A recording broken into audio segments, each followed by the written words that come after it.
so it jogs your memory bank, and you will come up and tell a story then. Don't worry, I'll be reminding you that you can come up and do that. Now, remember, we got rules. You just can't come in here and do anything you want to willy-nilly. Pride Month or not. Anyone here tonight may choose to tell a true story, told in the first person. It should be no longer than 5 minutes based on tonight's theme. Now, our theme is broad. So, your interpretation of pride is what you make of it. But we're going to start tonight with my friend Mike Hobbs. We're in for a doozy, but he's come to set the bar. His story will be a little longer than 5 minutes, so don't judge him. He's not being judged. But this will let you know the caliber and quality of stories that we are expecting from you tonight. So without further ado, he's going to slide onto the mic. Come on down, Mike.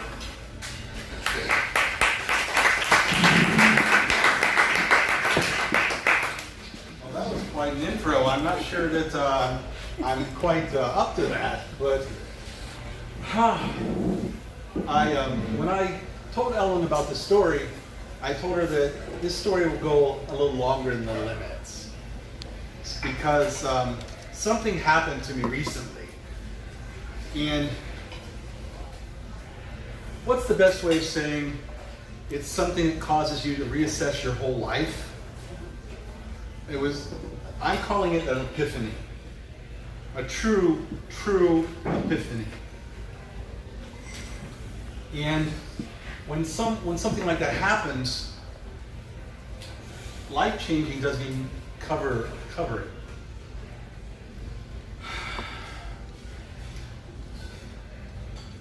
If you look at me, you think I've probably got it made.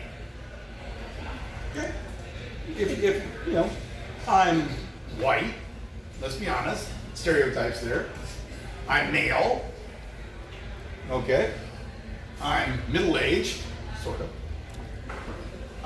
I'm fat. Let's leave that one out. I've got a good job. I've got a Victorian house. I got pets. All of that. You'd think I'd have it made, correct? College educated, the whole 9 yards. But there's something that has weighed on my life, and it's affected my entire life. And, well, to quote one of my uncles, I'm as queer as a $3 bill. Okay. What's a better way to put it? I'm like 7 Up. I ain't never had it and never will. Same. I'm a perfect Kinsey 6.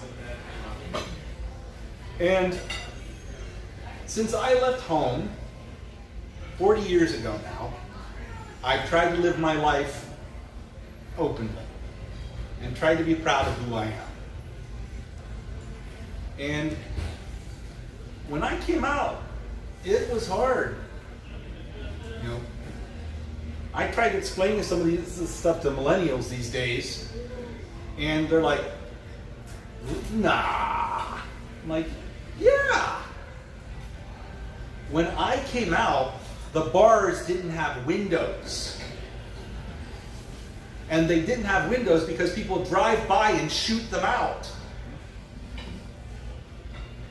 The bars didn't have signs because people go to them and get mugged, and they couldn't call the cops because the cops wouldn't answer. So I know things have changed. I have marched, I have protested, I have organized, and I have voted. You know? And in that time, well, I've been egged, I've been spit on, I've been attacked, But I got to see that bitch Anita Bryant cream pied. Is there anybody here who doesn't know who Anita Bryant is? Yeah, the little ones. If you don't, please don't look her up. She deserves to be on the ash bin of history, and is. No.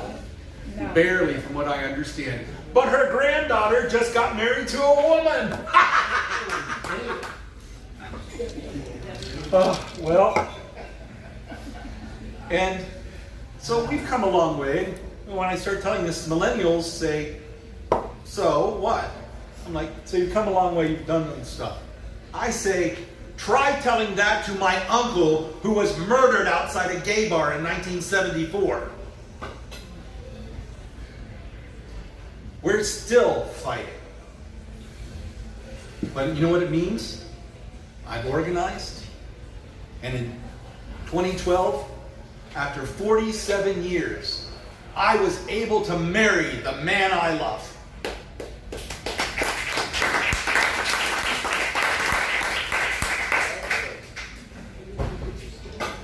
But things, when you talk to millennials these days, they're like, oh, things, yeah, that's nice. Okay, it's like that. Well, when I said I have an epiphany, let me tell you what happened. Last December, my friend David passed. Very sudden. He was a sweet and wonderful man. He was in the Marines for 20 years. He moved back to Indianapolis to help run his dad's restaurant. Eventually, he met the man he loved. And they settled down and got married. But cancer doesn't discriminate. And his end was very swift. He was a sweet and wonderful guy. With COVID, they put off having this celebration of life. And about 3 weeks ago, they had it. And my husband and I are there. And we're watching. And they go to place his ashes in the crypt at the church. And the honor guard holds up the flag. And they give it to his husband.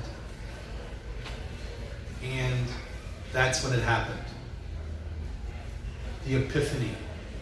The world stopped and turned right at that moment. Because you know why? They gave it to his husband. His husband.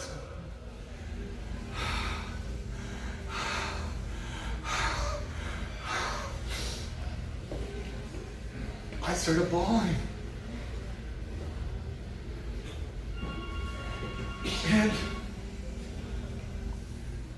everything I'd fought for all these years just came together right at that moment.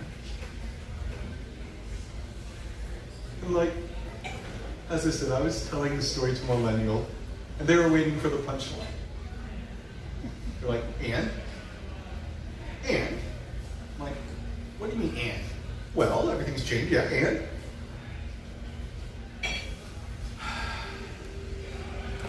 But I'll tell you, with things the way they are at the moment, yes, things have changed. But with a Supreme Court decision coming down soon that may change women's rights, what do you think they're coming for next? My marriage, and I know it. And you know what I'm going to do? I'm going to fight. I'm going to march. I'm going to organize. And I know we're going to win. Do you know why I know we're going to win? Because they gave it to his husband. That's why we're going to win. Thank you.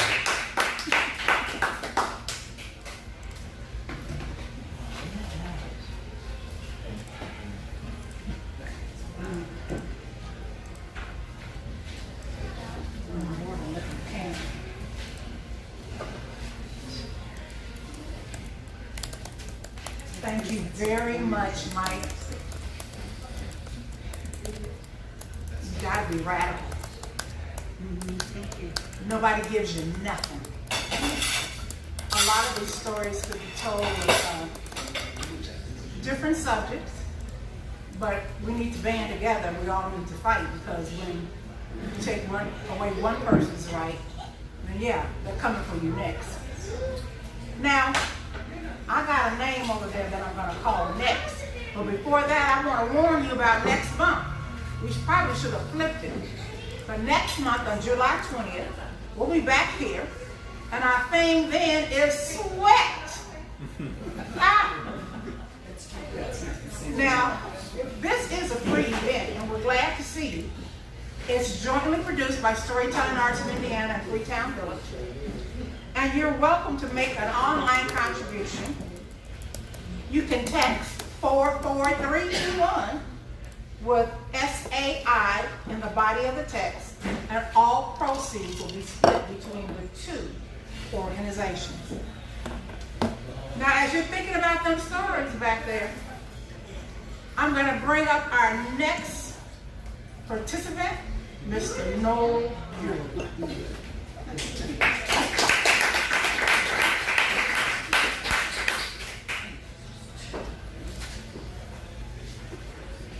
Talking about changing the subject. I loved it, Mike, and I hate to follow it. But I retired 7 years ago, and my wife retired at the exact same time.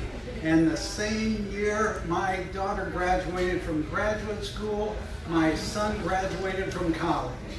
And talking about a great time to become an empty nester.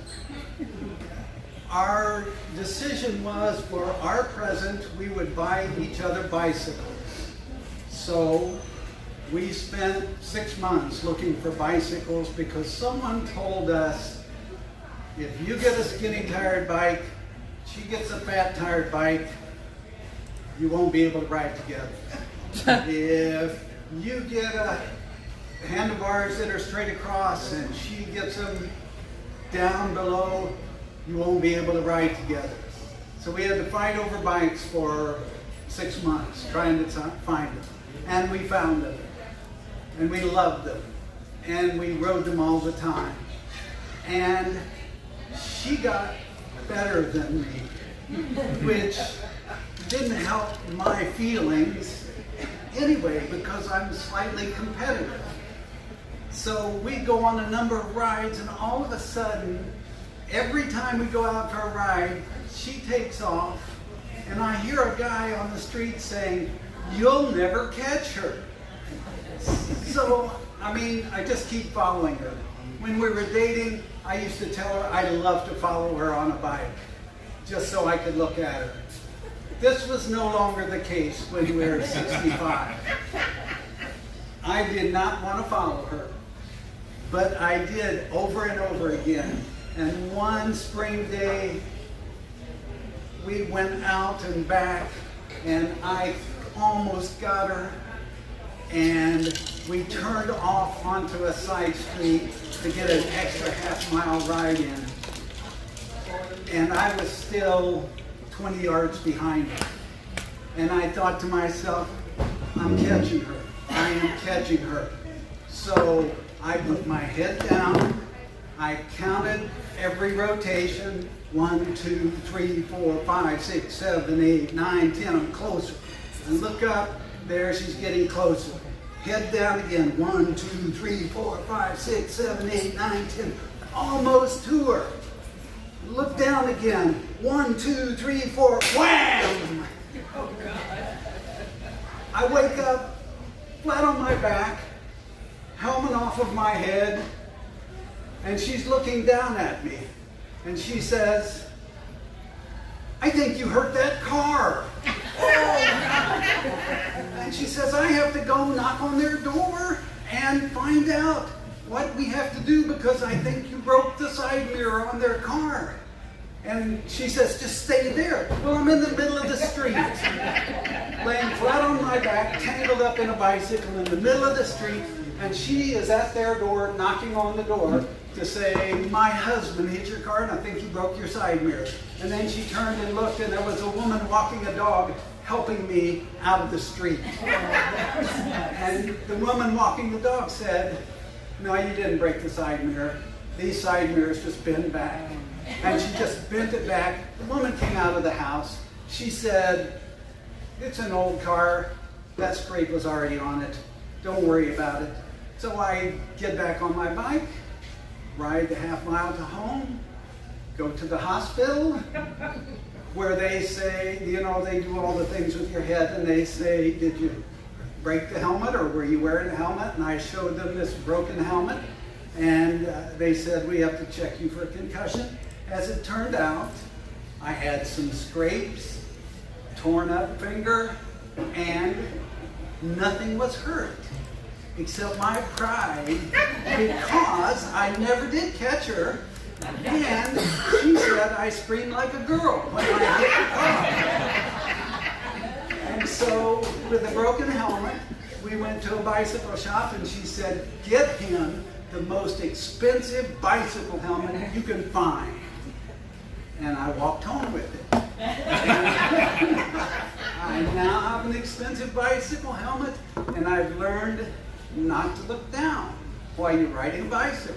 Thank you very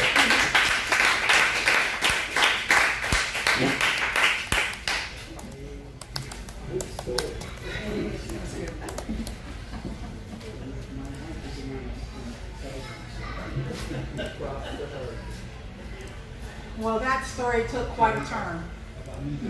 I just knew you had run into your wife. I remember I once tried to get a bicycle. Well, I used to have one. I don't know who I sold that bicycle to. But I really want one of those big tricycles, you know. That's what I want. I don't know where I'd ride it, but I'd like to have it, and I'd like to just ride up and down the trails. Because when I was in college, I would ride my bike, and people knew to get out of the way. But at any rate, thank you for that story. Our next teller is Jay Hemphill. Come on down.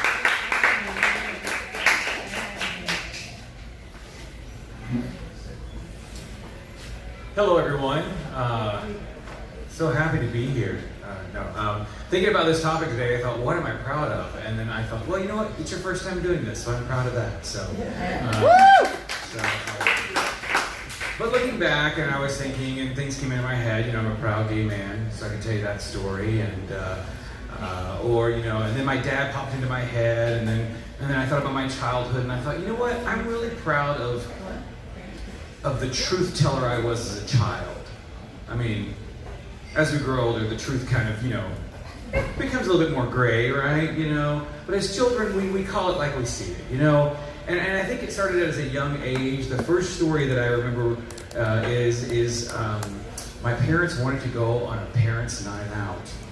And I was 3 years old, and I didn't want my parents to go on a parents' night out, right? I raised my hand here, I'm a true mama's boy.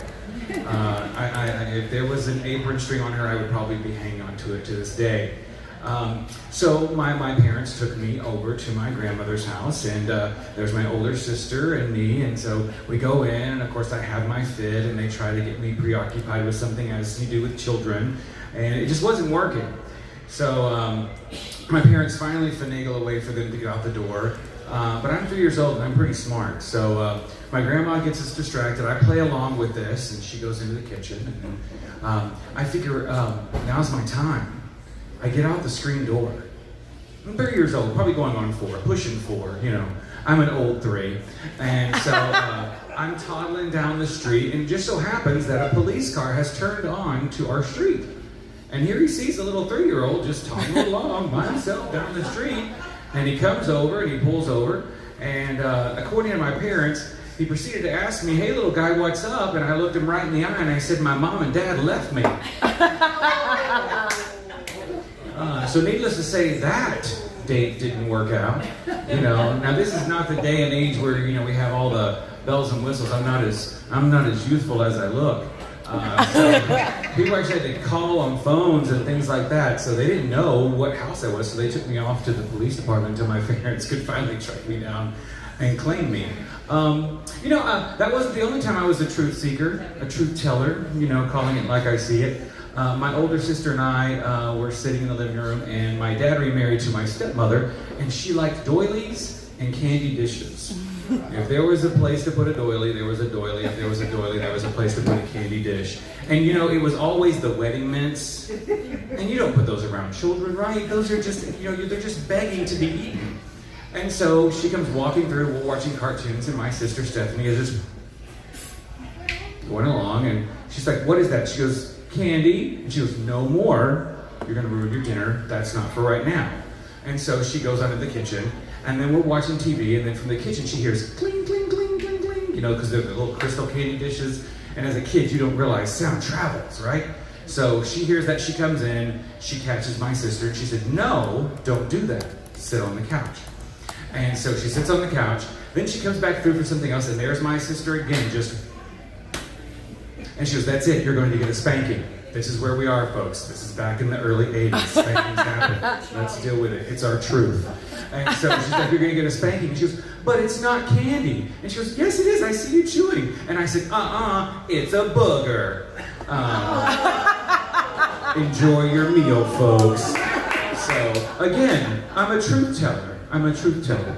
But I guess the story that kind of sums up my truthfulness as a child was when I became an older brother. You know, became an older brother. I have a sister. We're going with my dad to run errands, and you know, it's been a long day. We're cranky, and telling my dad the truth that we're starving to death. Dad, we're starving to death. We're so hungry. And my dad's like, one more errand. I really need to wash the minivan. It needs to be washed. And we lived in a nice little, you know, we lived out in the rural area, and so there was a gas station with like this separate little washing area, but with a really nice park for kids, you know, and a really great bench that was right by every little thing so that, you know, you could sit there and watch someone wash their car, if that's what you like to do. But my dad, he got us out, he set us down there, he's watching us, he's scrubbing the car, he's watching us, he's scrubbing the car, and I'm still complaining that we're hungry. He's like, almost done. Scrubbing the car, watching us, scrubbing the car, looks back, and there I am sitting with my like 2-year-old sister, I'm probably 5, sitting there with a big bag of Cheetos, covered in Cheeto dust, eating and just chewing away, happy as I want to be. And my dad's like, where did you get that? And I don't even stop eating, I just point to the convenience store. And he's like, my son has stolen food. Oh my gosh. My dad just like, he drops the thing, he's embarrassed, he's angry, he's upset, you know, he's like, let's go. And so he grabs both of our hands, and I'm still chewing, I've not given up, you know, because we were starving to death. And so we go in, and he tells the gentleman, he goes, sir, I am so sorry. My son, we were finishing one errand, we're on our way home, he's hungry, he must have come in here and stolen these, and I'll pay for them, but I just wanted to let you know. And he said, no, sir, he didn't steal them, I gave them to him. Because he walked in here and he said, sir, can you give me and my sister something to eat? We're starving to death. Thank you.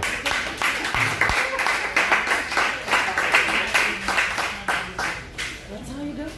You're so good. I was trying to tell you on installment. Okay, that's fine.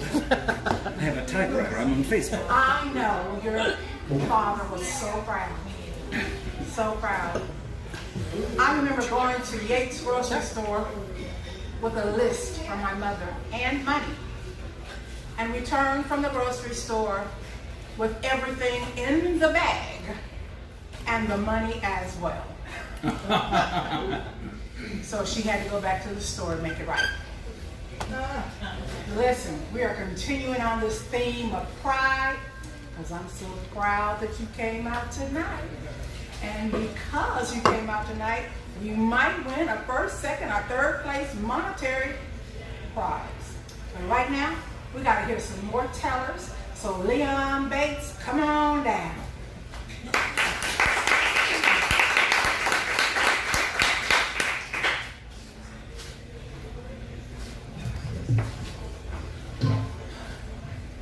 Okay, they're right. Hearing the stories can make me change what I was going to say.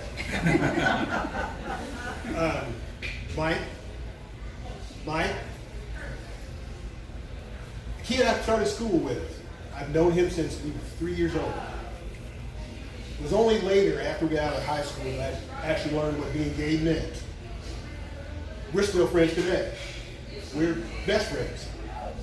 Back in the 1990s or early 2000s, he got sick. He was in the hospital out on 16th and Emerson, or Ritter, whatever the hospital is. Anyway, long story short, my mother called me and told me he was in the hospital, and his mother called her. He was really depressed and down, and I went to see him. And we sat and talked for a while, and I had some other things I had to go do, but before I left, I hugged him. He was shocked. And back at this time, you didn't touch people every day. But I knew that it wasn't transmitted. And I got in the middle of that.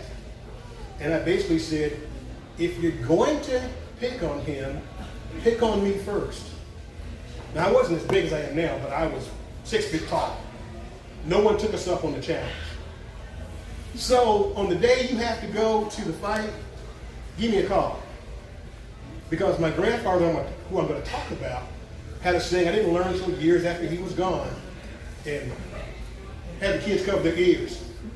He says, a poor ass that can't take an ass with me.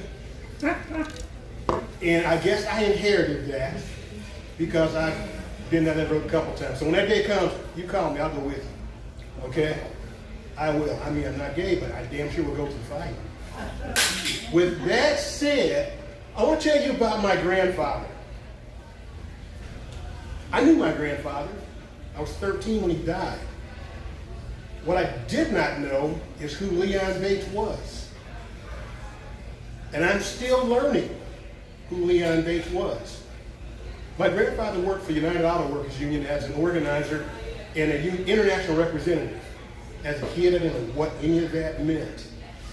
As an adult, after I'd already become a German electrician and started working in the field, I found that one day a book with his name in it. And I started researching and reading, and I'm still researching and reading about what he was and what he did. In 1941, he was one of the people that helped to organize the Ford Motor Company.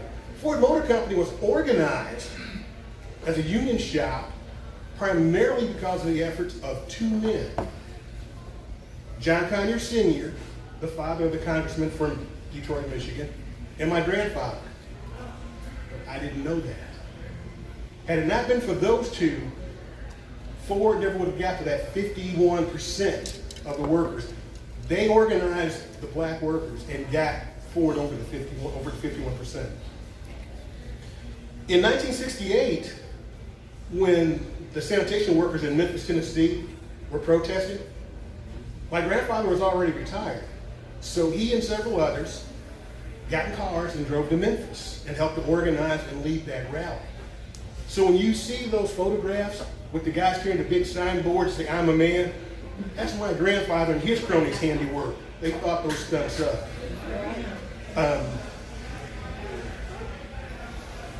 One day, when my dad and his sister were kids here in Indianapolis, they came upon, the police had a woman pulled over, I guess, for drunk driving, and the police were beating this woman mercilessly. And my grandfather shouted out the window of his car. He stopped and told them to stop beating this woman. And the cop made some type of retort about it, and he hit her again.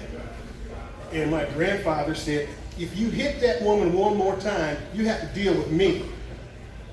Now, I'm 6'2" and about 275, 280 pounds. My grandfather was well over 6'5". And the cop made another comment. He grabbed the door handle and started to get out. There were two policemen. He started to get out. And my grandmother grabbed him. The police stopped beating this woman and they put her in the car. That's the kind of guy he was. It's been several years ago now. My wife and I took our daughter to Illinois to a academic summer camp and left her to college. We had to go someplace to kill off a week rather than drive back to Indianapolis. My grandparents lived in Idlewild, Michigan, and I hadn't been there in several years, but I spent my summers there. My wife had never been there before. So we drive to Idlewild, we drive around this part of Michigan, rural Michigan. And I'm telling my wife about my experiences there. And my grandfather, I went to his funeral. Idlewild is 300 miles from Detroit. And we're there at my grandparents' house before the funeral, and there are two white guys standing in my grandparents' living room talking with my grandmother. I didn't recognize either one of them, but I had enough sense not to interrupt. We get to the funeral, and one after the other, these two white guys get up, and they keep talking about Brother Bates. Now, I'm sitting on the second row of the church, and you don't interrupt when you're in church, okay? That's just not going to be happening. So I didn't interrupt. I kept wondering, who are these guys? Who are they? I didn't know who they were. It was years and years later that one day I'm having a conversation with my dad, and I brought that up. My dad was there, but he was sitting with my grandmother. And my parents were divorced, so I didn't really have a chance to talk to my dad about this at the time. And my dad goes, that was Leonard Woodcock, the international president of the United Auto Workers Union, and Emil Mazie, the international secretary treasurer.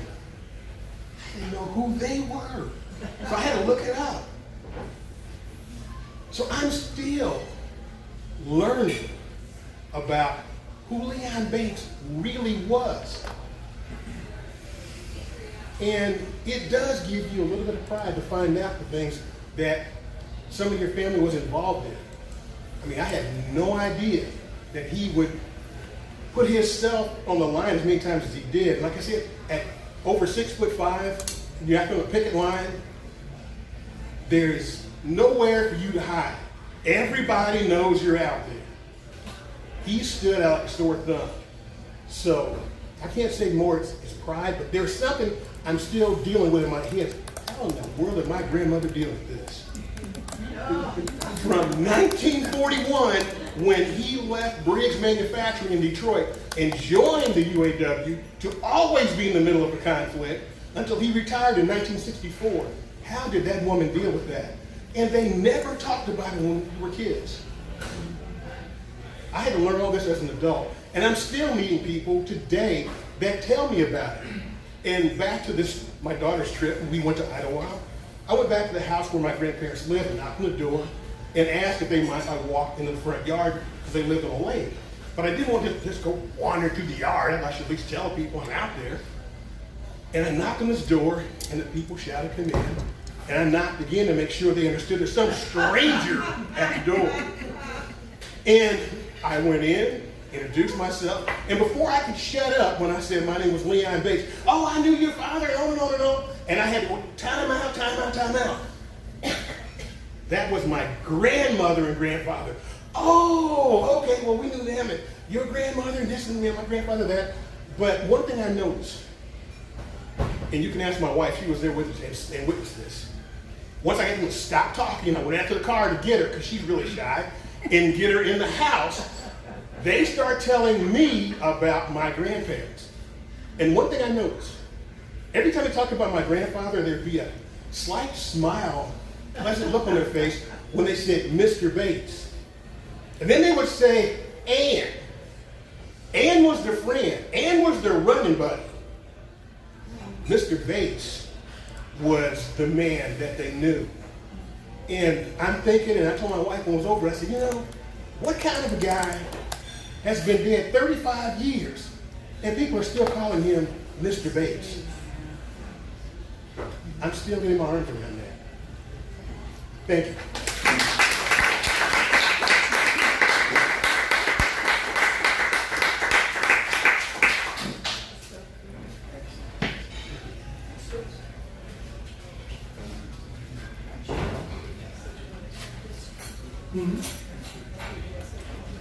It is so exciting to learn stories about our ancestors. And you're right, nobody talked about the things they did. And you have to dig it, go through all kinds of changes to find out what happened. And what the worst part is, you let all the principles pass away before we find the stories to ask some questions about. That's a real problem for me. I had a friend who said, "Don't you want to look up your ancestors?" I said, "Oh, no.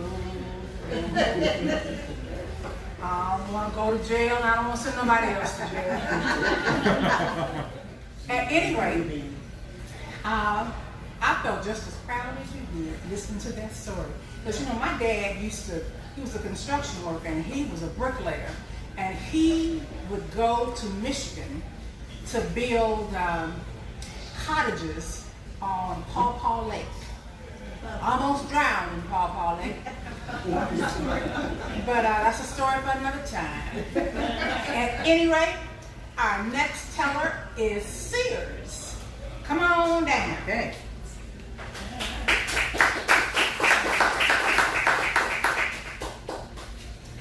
Well, my story's changed about 4 times now. So, anyways, I'm Sears, and pride for me is a lot like Michael's, kind of. But being a lesbian is different because we're not. People treat us differently. Back in the day, they didn't want to be around a gay man, but a lesbian was cool, right? Still, same thing. Sorry, this thing's a little bit tall for me. I don't know. Never mind. There we go. I'm a stand-up. I do stand up, so it's hard for me to not touch the mic stand. But back then, we went to Pride, and it was like a hush-hush thing, you know? We celebrated our Pride because we were proud that we were out of the closet and only our clothes were still in there. For me, it was something that I didn't have to just do it on Pride because I dressed like this every day when I figured it out.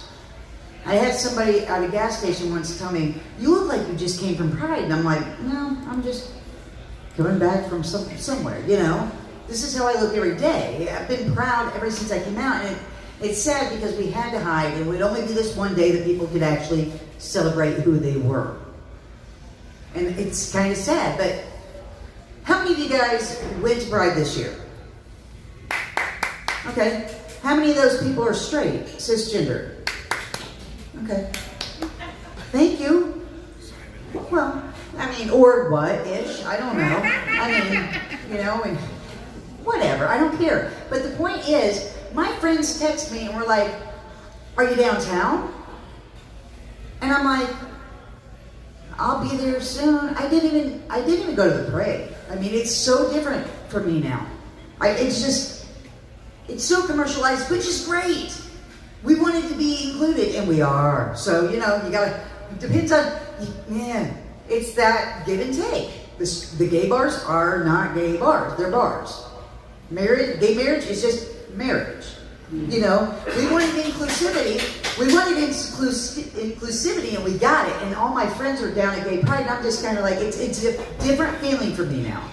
Because it was something that I went with my friends to celebrate, but now it's the cool kids thing to do. Everybody goes to Pride now. Everybody wants to be the cool kids, which we were, and now you guys are in on it. So, anyways, what I'm proud of, though, is I'm not that kid that was just proud because I was brave enough to come out and be gay and be loud about it and not be in that closet. But now it's changed. I'm 48 years old and I celebrate it. I made it this far. About 8 years ago next month was the last time I ever had to wear a bra because I had breast cancer. And, you know, when people find out, they're always like, "I'm sorry." And I'm like, "Why? Did you give it to me?" I knew you could catch the gay. I didn't know you could catch the cancer, okay? But no, you can't. But, you know, cancer changed me. You know, I mean, it has changed me as a person. And I would not give any of it back because I am such a better person. And I am a proud flatty, you know, where I didn't have Reconstruction because of the dangers and stuff that comes along with that. And I have a group, and I am so proud of the person I've become because I look at life differently. You guys know what YOLO means, right? You only live once. Take the chance, right? Wrong. You only die once. You live every day. Take all the chances, period. Because you don't know. And if you don't take those chances, you don't know. When you take those chances, you may change people's lives. I actually went to Pride this year, and I didn't go. I mean, I can't not go as a gay person because, obviously. But I went more proud that I was a flatty because I went without a shirt on underneath my button-up shirt. I got a little sunburn here. But I wore my shirt open. And I feel like I'm heavy, you know, I should lose some weight with my Buddha belly, and when you don't have boobs, that thing sticks out further. And it's a little bluffer, but I went around there and nobody batted an eye. And you know what? We worry about ourselves and something about ourselves, whether it's weight, whether it's hair, whether, oh, I've got gray hair, I'm getting old. We're the only ones that see that. Everybody else doesn't sit and judge us like that. And at Pride, it reminded me who we were back then, and we still are. We love everybody. We don't judge. And you know what? We all have something wrong with us in our body that we think is wrong. It's not. You're the only one that sees this malfunction, as you want it, whatever you want to call it. You know, your flaw, or you're overweight a little. So what? Nobody cares. Nobody's judging you. Just go be proud of who you are and live your life. And my story changed a lot. So there you go.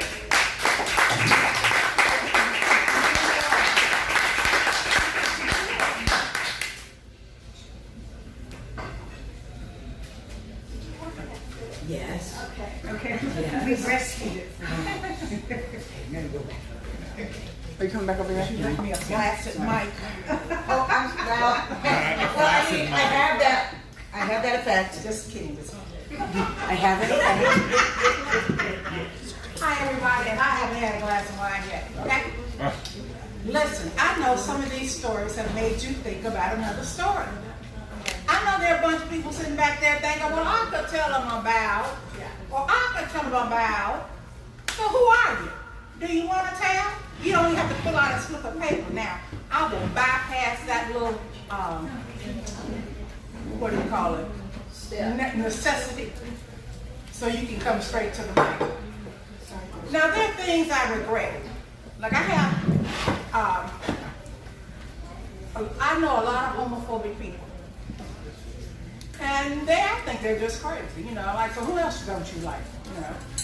But I have friends who were asked, well, how did you and Celestine become friends? And I overheard, because I was at a party, I overheard them say, you know, she was just hard to get rid of. Every time I turned around, she was there, you know. So I pick quality people, you know. I hang out with only the best. And I have a good time. And that's what I'm most proud of. And that's what's going to change the world. That we go out and hug every damn baby, okay? Mm-hmm. Now, as I said before, is it July 20th? We're coming back together again? Anybody? Wait. I'm looking at those folks at that back table. You mean you don't have nothing to say? N-O-T-H-I-N-G? Nothing? I'll tell a story, Celestine. Okay, I got another teller. Yay. Come on up, Shannon.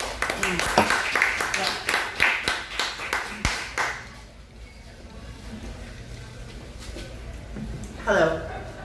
Hi there. So I don't have any kids, but I have a dog that I love very much.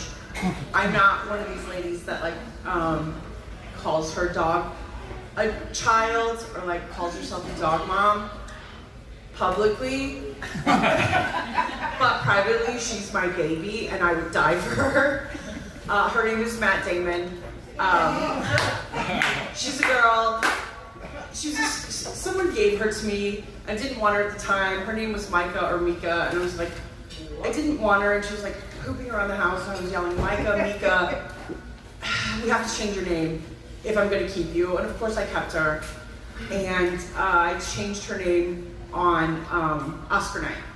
And I wanted to name her after a celebrity, a female celebrity, because she's a girl, but when I just kept looking at her little puppy face, I was like, you look like Matt Damon, though. I mean, there's no denying it.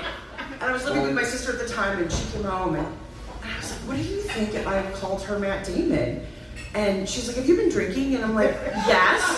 But beside the point, she looks like Matt Damon. And my sister agreed, and so her name is Matt Damon. So I used to work at one of the TV stations in town, and I hated it there. It's not the good one. I'll tell you about it privately later if you'd like to know which one. I bet you could guess. They made me work overnights for a while. Matt Damon did everything I wanted her to. She's just always the dog I need her to be. I would, get up at like 11:30 to go in at like 1. And when I say 11:30, it would be like 12:40. I'd be like, oh my God, I have to get up and go. Yeah. And I'd let her outside and I'd take a shower and get ready for work. And she'd be like, why are we awake? And I'm like, and this went on for a while. And then I would try to sleep during the day. And I was unable to most of the time. And I would try to sleep on the couch. And she'd be like, okay, I guess we're sleeping again? Yes, this is what we're doing all the time now. And one day outside, I heard people walking down the street yelling. Well, come to find out later, they were yelling Ward, W-A-R-D, because a woman in the neighborhood named Kate, she has 2 dachshunds. Their names are June and Ward. Oh. And I guess this is like a theme in our neighborhood. It has to be named after a celebrity. Well, poor Ward went missing, and everyone was walking up and down the streets, and I can't get any sleep because I keep hearing outside what I think they're yelling is, war! War! So I'm like, what? Is there a war? It's like, gosh, it's like 1:30 in the afternoon, right? So I was like, well, you guys aren't going to let me sleep. I'm like, let's go out there and investigate, Matt Damon. So we did, and I heard a neighbor girl was supposed to be watching June and Ward got out of the gate, and she was frantic, and we were trying to find the dog before Kate got home. And I just weirdly said, Matt Damon and I will find him. I don't know what I had to back that up, but I was like, come on, Matt. And then so I kind of just let her off leash, and just, because you know why I knew, I think? Because she loves squirrels. And Ward is a little wiener dog, not much bigger than a squirrel. And I was like, if anyone can sniff out Ward's location, it's Matt Damon. So we just walked up and down the alleys, up and down the streets of the neighborhood. She stayed right by me. And then lo and behold, in this field where there was some overgrown brush, my dog sniffed Ward out, sat down in front of him. Just sat down in front of him. Didn't try to attack him, but just almost here, Mom. And so then I go to pick up the dog, and the dog was hilarious because he was indignant, I am hiding. And I went to go pick him up, and he just kind of rolled over in a surrender. So I picked him up and I ran. I'm like, Matt Damon and I, we found him. We found him. Dog peeing down my arm the whole time. Kate came home, and she's so happy, and everyone was so happy. And the little girl who lost the dog was she's like, oh, thank God. I was, this was so sad for her. She was crying. Everyone was crying. I was like, Matt. It was Matt that found him. So Kate said, I'm going to have a dinner party in Matt's honor. What will we wear, Matt? And so she did a couple weeks later, and she had a giant bone for Matt, and she had made some really nice dinner. Matt the hero was there. The kid that lost the dog was also there, and I'm not sure why, because this is really, this should have been for us only. But anyway, we ate, and we had such a good time. And I know, honestly, my heart filled with pride. My heart was so full. It was my dog is a hero. And, between you and me, I'm just a really proud dog mom.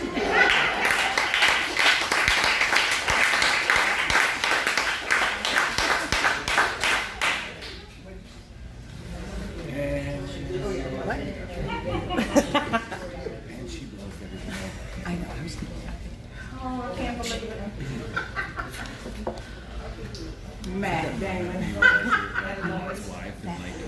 Listen, anybody back there got another story?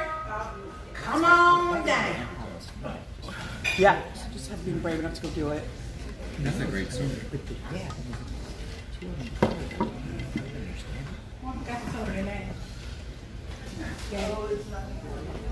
What's important to us?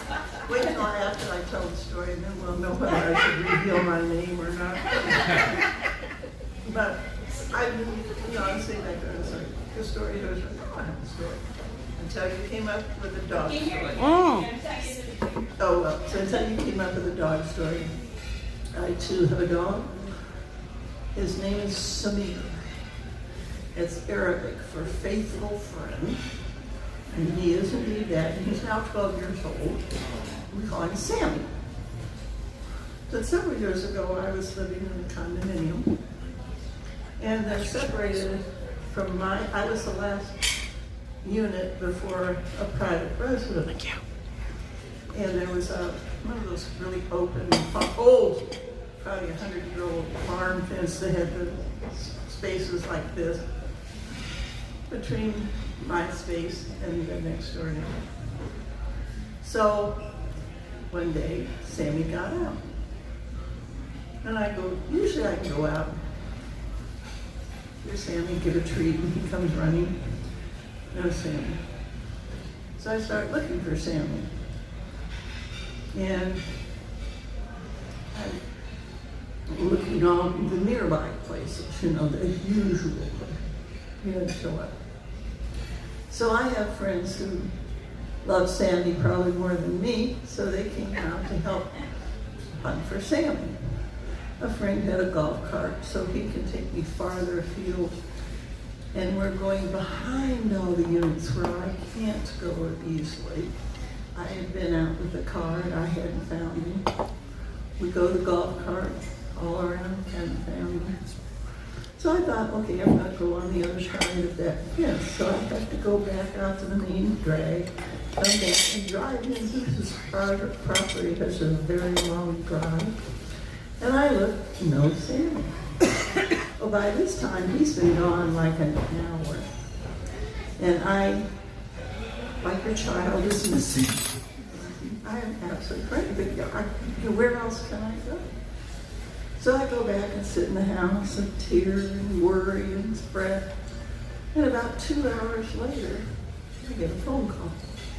This woman says, "Are you gave her a card?" And I said, yes. And she said, "I have your dog." "You do?" "Yes." She said, I took him to the Humane Society and had his chip checked, and I shared a chip, and so they gave me your name and your number. I said, "Oh my gosh." And so, "Well, where do you live?" And she said, "Well, I'm the property manager of this estate over here." In my back of my mind, I said, "Well, I drove all over there in front of one thing." And so I said, "Oh, well, that's interesting." I said, and she said, "Well, I came out of my little house," which is where she lived, on the property, and there was Sammy. "Happy?" She said, "Yeah." His leaves, his collar, I could tell he was well cared for. I had absolutely no idea where in the world he had come.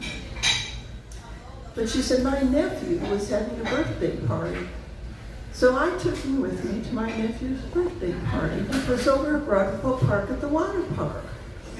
And she said the bad part was, when I came out with the dog, my nephew thought it was his birthday present. And he was really disappointed. But she said every child took turns taking him for a walk. She had made up a leash. And she said, and then he said about he went through the water park, had a blast, loved all that water. She said, but he's dry now. And so she said, and I took him to Humane Society, and I found that who we belonged to. And she said, so I lived right next door. And this is wonderful. So I went over and gave her a big hug and thanked her. Took her to lunch later, and gathered in Sammy. And about 2 weeks later, she called me and she said, my nephew's parents had to buy him a dog.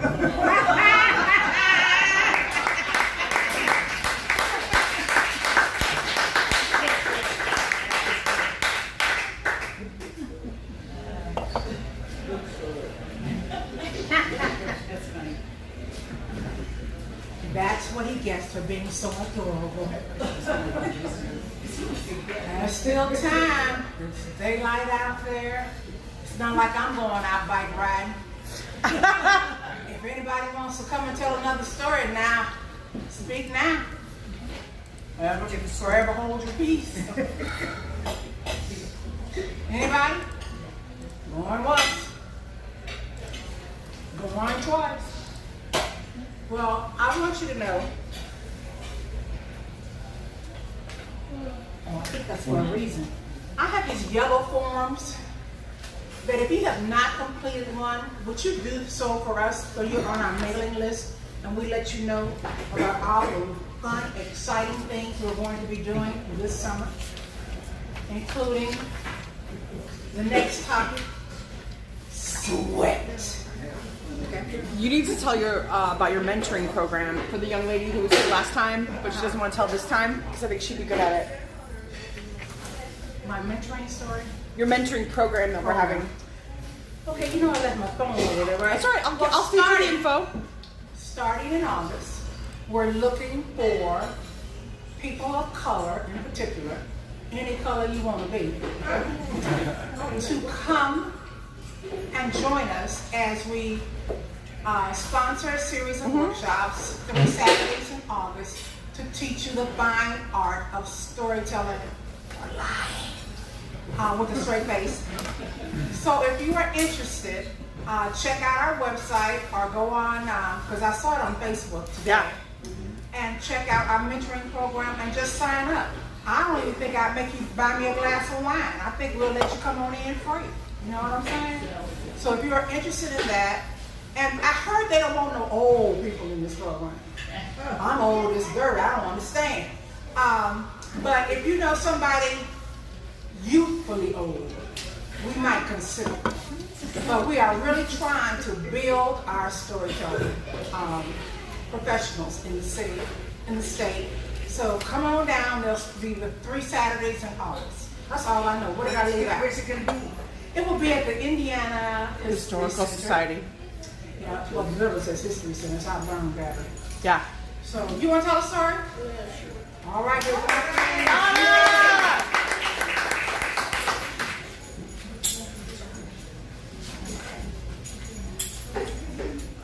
Well, howdy. My name's Donna Jones. I'm an Indiana native, United States veteran, and a very, very, very proud queer person. But not like that.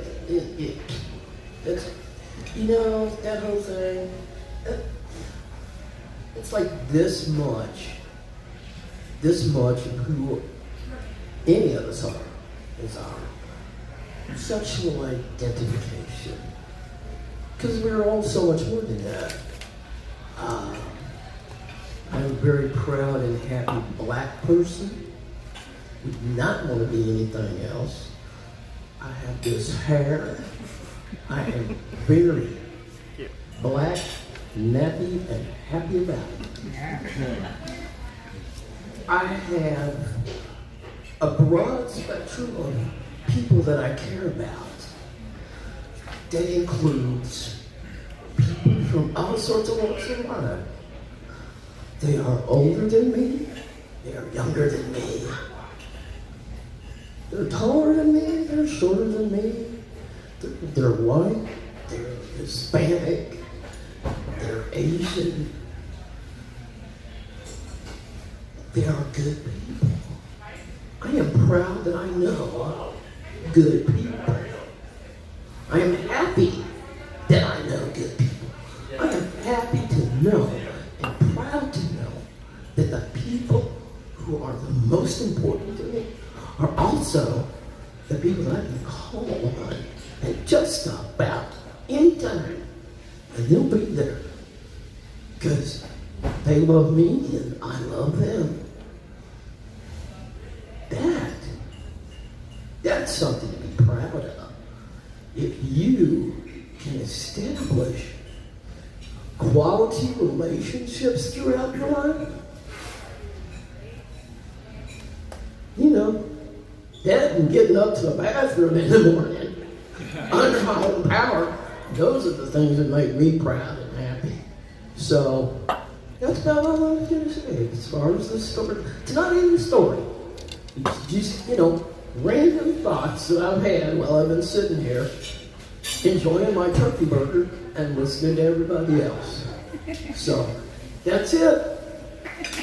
I'm glad y'all are all here because I think storytellers, and everybody has one, whether you tell it or not. The life that you lead is the story that you lead. The life that you live is the story that you lead. Have a good night.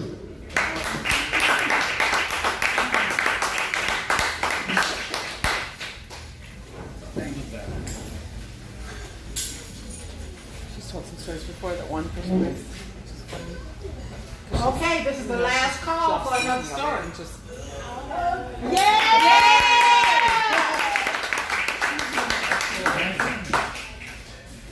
Tell us your Be name. brave, be brave, you can do it. Hi. Hi. My name is Taylor. Okay. So, my mom and I were not great friends growing up. She was not my favorite person. And that was because I felt oppressed by her religion. There were Sabbaths to be attended to, so Saturdays and Friday nights were just not available to me to go out and do fun things with peers my age. And that was like the biggest thing for me, but I just also like was bullied and stuff. Like there was just like a whole lot that went into it. And so I felt like I wasn't able to branch out and be friends with as many people as I wanted to because I was like in the house on Friday and Saturdays and all this other good stuff. And so growing up, I graduated from high school at 17 and I was out of there. She was doing cartwheels and I was doing cartwheels. We were both so excited to be away from one another. It kind of hurt my feelings, but I was like, you know what, sayonara, we're good. And so that took me on a 10-year journey of just like doing my own thing. I was partying, I was drinking, I was smoking, I moved down to Texas, got me a girlfriend, just like, we were living.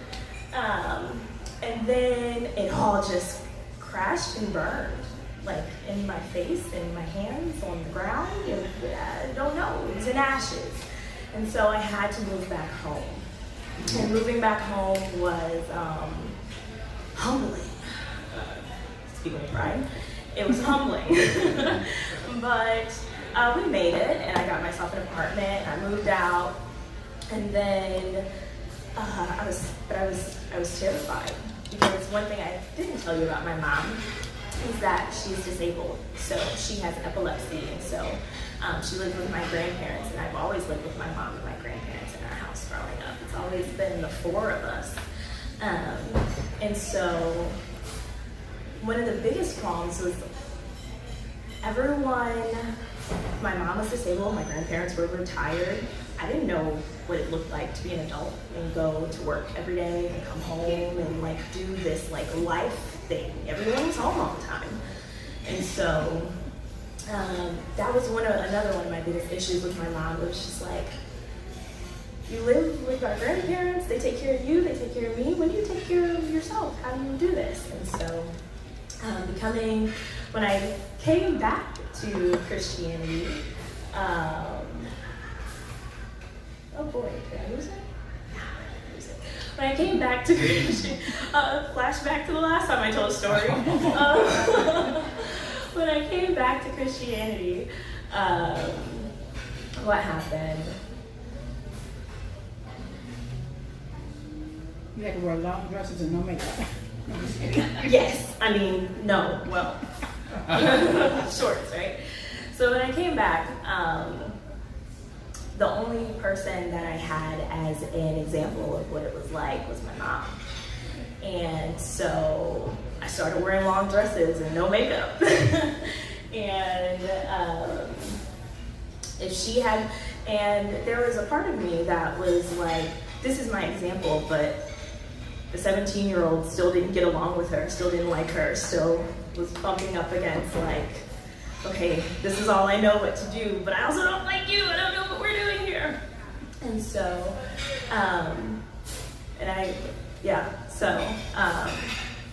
long dresses, no makeup, and more than that, I had begun to make progress and strides and such in terms of like, I had moved out, I had gotten a car, but I wanted to be a part of the Great Resignation, so I resigned. And my car, I had one, and then I started driving my grandparents' car, and then slowly I started backtracking, and all the progress that I had made has started to kind of dwindle and diminish because my main identity became what I had always despised somehow. And so,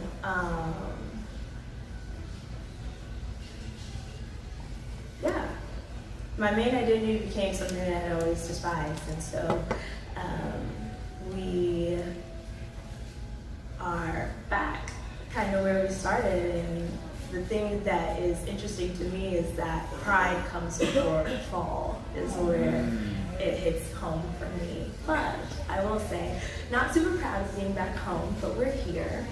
But I'm proud of my grandmother for beginning to exercise every day and doing her growing show. And I'm proud of my mom for taking care of herself. We're working on it. It's like claps now instead of fists. So, we're trying. And I'm proud of me for beginning to learn how to take care of myself. So that's my story.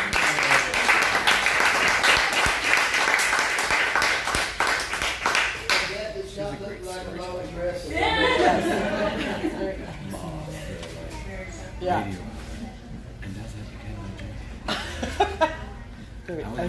Well, you know, pride does go before a fall, is that the saying? But honey, if you just get back up, it'll be all right. I was sitting in a chair just yesterday. I tried to get up out that chair, I could not get out of that chair. I rose up once, I fell back down. I rose up twice, I fell back down. I said, well, let me use this knee. Well, I went back down. I said, well, let me try it again, still couldn't get up. I said, well, let me get down on the floor and crawl over to the other couch. It took me a while, but I got up. So I'm gonna have to do like your grandma, I'm gonna have to start going to exercise class. Because the worst thing in the world is to fall down and not be able to get back up. But at that, anybody else? Is there anybody? What about them kids back there? I'm sorry. They can tell a story. I was at Douglas Park today, and if you asked them one thing, they went off on a tangent. I would say, is that what I asked you? So I don't have to ask children these questions. But right now, I believe we have the results. And our third place winner, who gets to buy me a glass of wine, no, just that's so nice, is Jay. Congratulations.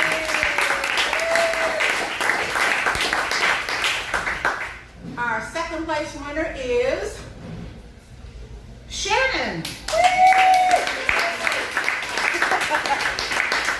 And our first place winner is Noel. We'll be back here July 20th. Same place, same station, different tune. Sweat. That's going to be our topic.